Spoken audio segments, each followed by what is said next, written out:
This is probably one of the most interesting remakes that came out. One of them, for sure, is a symphony. It's a psychedelic masterpiece in its own way.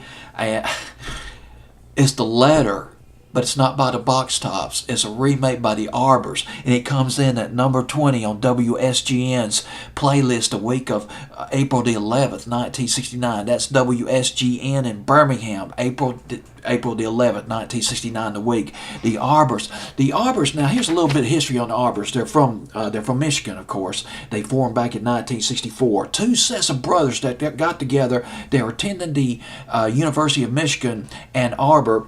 Two sets of brothers. There was Tom and Scott Herrick and Ed and Fred Herron. They recorded a single for Mercury Records.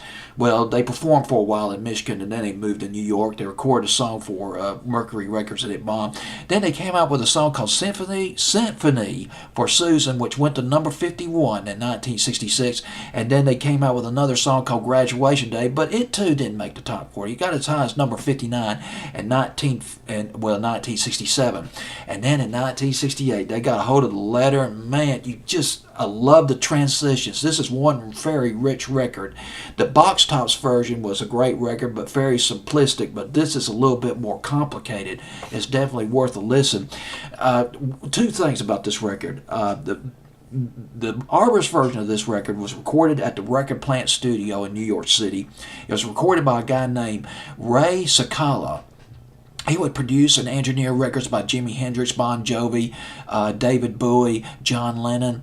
And the song The Letter, it was written by a guy named Wayne Carson Thompson, who was actually more of a country writer. But he's written a couple of other songs for the Box Tops. Neon Rainbow, he wrote that. He wrote Soul Deep. That was a huge hit for the Box Tops. Actually, back in the spring and summer of 1969, it was a hit for the Box Tops.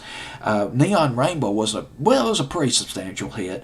And he also wrote, along with Mark James, Always on My Mind, covered by Elvis, and then Willie Nelson had a huge hit with 1982.